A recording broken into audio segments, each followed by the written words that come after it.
The dawn of the third era. Messages and signs all around the world. Revelations of Jesus Christ, 1884 to 1950.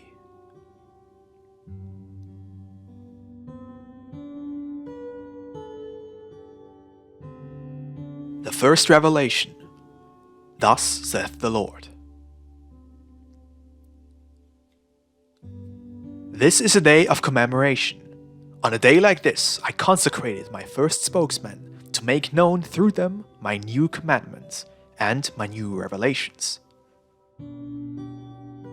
The spirit of Elijah vibrated through Roque Rojas to remind you of the pathway that is the law of God. The moment was solemn. The spirits of those present were trembling from fear and anticipation, as was the heart of Israel at Mount Sinai when the law was promulgated. And as the disciples were trembling on Mount Tabor as they beheld the transfiguration of Jesus, while Moses and Elijah appeared in spirit to the right and left of the Master.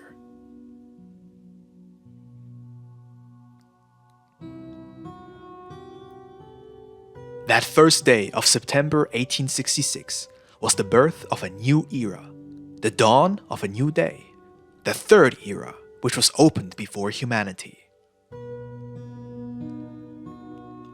From that moment, and without stopping, many prophecies and many promises made by God to men thousands of years ago have been coming true. It has come to pass in you, men and women who inhabit this world in this era. Who among you was on this earth when those prophecies were spoken and when those promises were made?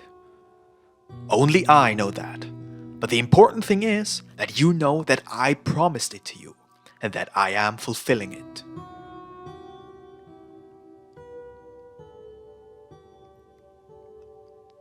Do you remember that cloud in which my disciples saw me ascend the last time that I manifested myself to them? In truth, it was written that I would come again in a cloud, and this I have fulfilled. On the 1st of September 1866, my spirit came in a symbolic cloud to prepare you to receive the new lesson. Later, in 1884, I began to give you my teachings. I did not arrive as a man, but rather spiritually contained in a ray of light to dwell within human understanding. This is the means chosen by my will to speak to you in this era, and I will take into account the faith that you deposit in this word. Because in this era, it will not be Moses who guides you through the desert in search of the promised land, nor Christ made man who makes you hear his word of life as the pathway to salvation and freedom. It is now the human voice of these beings which comes to your ears, and it is necessary to spiritualize yourself to find the divine essence where I am present. It is therefore that I tell you that there is merit in believing in this word, because it is given through imperfect beings.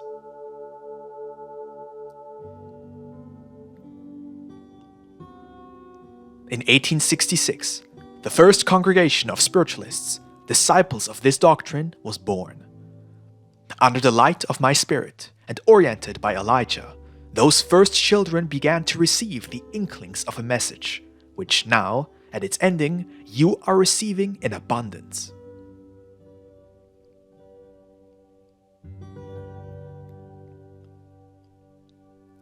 Messages and signs all around the world.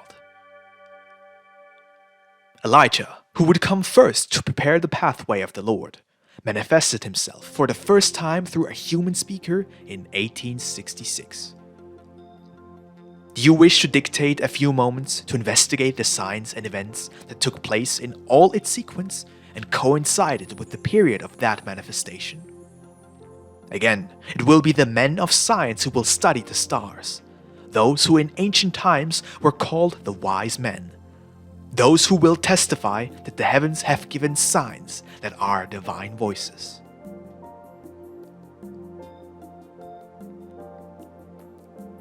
Do not think that this location on earth where I am presently manifesting myself is the only place where I am presenting myself to my children. For verily I say to you, that my manifestation is universal in various forms. Elijah, who manifested himself to you prior to my manifestation through human spokesmen, did not come only to this nation where you live, Mexico.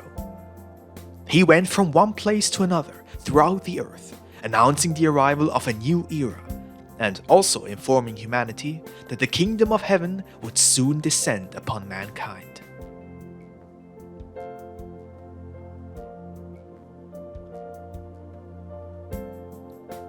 Voices appeared from everywhere announcing my arrival to you. Nature in turmoil shook the earth. Science was amazed before new revelations.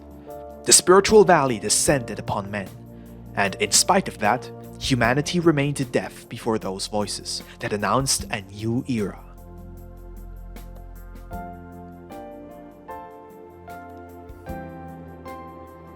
A torrent of divine light descended to save men from the darkness. But they, selfish and materialistic, far from aspiring to the perfection of the Spirit and the moral improvement of their lives on earth, took that light to build thrones and glories, material comforts and pleasures, and when they thought necessary, arms to destroy the lives of their fellow men. Their eyes were blinded in the intensity of my light, and their vanity caused them to become lost. Yet, I tell you, by that same light, they shall find the truth, find the way, and be saved. Those who have known how to truly receive this light as a divine message have allowed their conscience to guide their steps and their deeds, for they had a presentiment that the Lord has returned and that He is among men.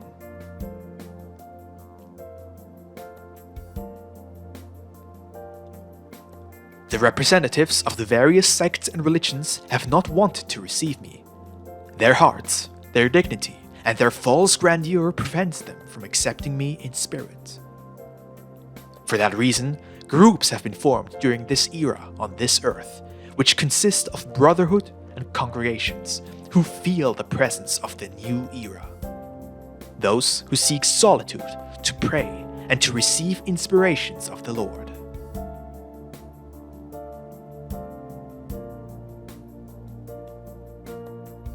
There are religions that are getting prepared for my new coming, not knowing that I am already saying farewell.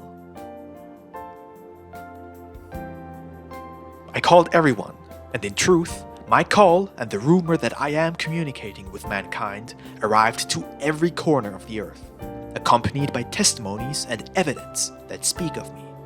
Redeemed sinners, converted unbelievers, resurrections of the dead, the terminally ill who are healed, and the possessed who are freed from their bondage.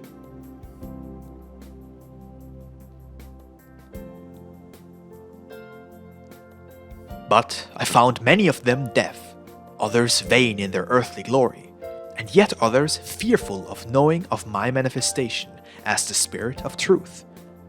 I received and taught the ones who came to me, trusting in my love.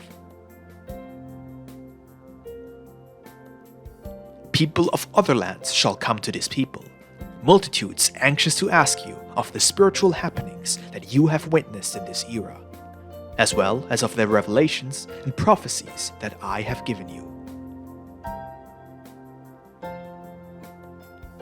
For in many parts of the world, my messages have been received that say that in a place in the West, my divine ray has descended to speak in this era to humanity.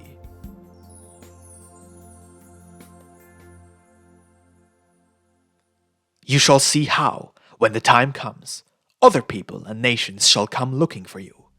And then men from the great religions shall be surprised that it is not them whom I came looking for.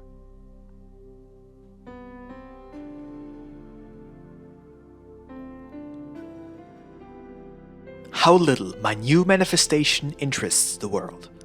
How few are the ones who keep vigil and are waiting for me, and how many are the ones who sleep.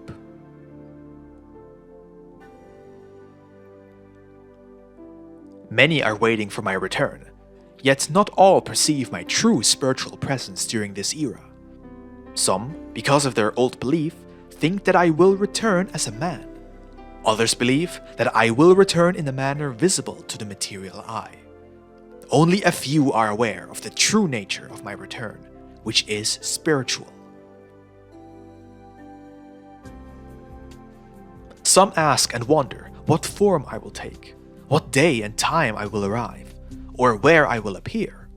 Others, without thinking of material forms, times or places, say to themselves, "The Master is already among us, and his spiritual enlightenment surrounds us." When this message comes to all the hearts of men, to some it will be a joyful present, for it will confirm all their presentiments and their faith. In contrast, others will deny the truth of my message upon not finding it in agreement with what they thought it would be, and not manifested in the form they expected.